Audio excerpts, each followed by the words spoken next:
Hello po, it's me, Quiz Denver. Magkikita-kita na naman nga po kami ng ilan sa mga kapwa kong PWD dito sa lalawigan ng Nueva Ecija. Kaya bago po kami umalis, nagpaalam na po muna kami ni Papa kila Mama at Pate. Tapos sinundo na po kami dito sa barangay namin ng mga kapwa ko PWD dahil isang sasakyan lang po yung sasakyan namin. Sa bawat barangay nga po ay may kasama at sa barangay po namin bali dalawa kaming nakalista na sasama daw po ngayon. At sa bawat barangay po meron kaming mga dinadaanan tapos hindi ko na nga lang po na ipakita na dumaan din kami sa munisipyo para ihanda po yung mga papel na kailangan dali. Kahit siksikan nga po kami sa sasakyan na sinakyan namin ay nagpatuloy pa din sa biyahe at paglipas po ng mahigit isang oras naming bumiyahe, nakarating na po kami dito sa SM Cabanatuan kung saan gaganapin ang programa. Bale, ang gaganapin nga po namin ngayon dito sa pinuntahan namin ay 47 National Disability Rights Week. Wow, English yun. Kadadating pangalan po namin, nakakatuwa po dahil may ilan na agad na nakakakilala at lumalapit po sa akin para magpa-picture, kaya shoutout po sa inyong lahat. Ngiti lang, para pogi. Mag-aalas 12 na po ng tanghali sa mga oras na to, kaya umakyat po muna kami sa 3rd floor para kumain muna saglit. Kaya ginamit ko na po yung mahiwaga akong mga paa. O, diba? Pag gusto, may paraan. Pag kayo, wag na po natin iasa sa iba. Tsaka pagkain nila, dapat kayo ko din. Pero sa sariling pamamaraan. Pagtapos po namin kumain, bababa na po sana kami. At nasaktuhan naman po na may lumapit po sa atin na photographer at tinanong po kung pwede daw ba akong mapitikan. Kaya kahit hindi po ako masyadong magaling sa pagpo-post at hindi masyadong mahilig sa picture-picture, tumayo na po ako at sinulit na dahil minsan lang naman. Kaya salamat po sa pagpitik. Pwede nyo pong i-follow si Quizkel. Pagbalik po namin sa baba, nagpicture po muna ulit at manonood po kami sa mga magpapakita ng bawat talento. Nasaan po yung mga tikas dyan? Ano sa tipida dito? You know?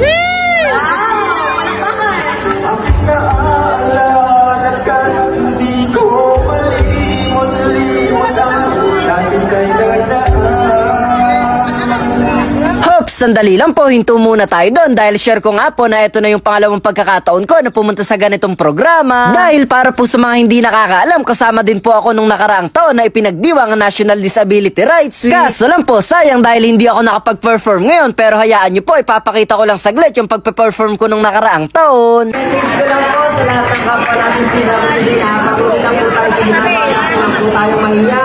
Kung ano po yung kaya ng iba, kaya din natin. Pag gusto, may paraan. Pag kaya po natin kaya sa iba, pag kaya nila, dapat kaya din natin. Galing mo ha? Tuloy-tuloy yan. Diba? Ang galing. Ano yung ipinopost mo most doon sa page mo?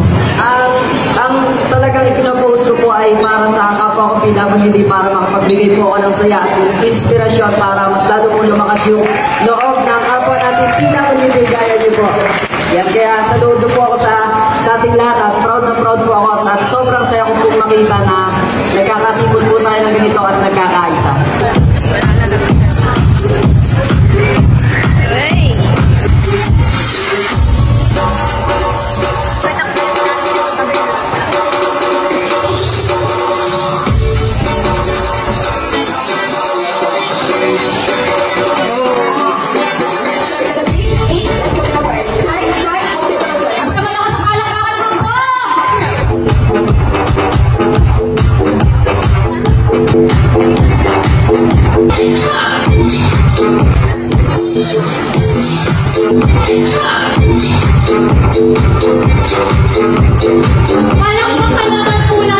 At yun nga po yung ginawa ko nung nakaraang taon. Nakakatuwa po dahil kahit sa simpleng bagay na ipakita ko ang isa sa aking talento at nakapagbigay ng ngiti sa mga labi sa mga kapwa ko may kapansana. Pinapunta nga po kami sa harapan para magpicture tapos may ipinauwi pa po sa amin kaya ako na po yung nagbuhat gamit ang malakas kong braso. May muscle yan.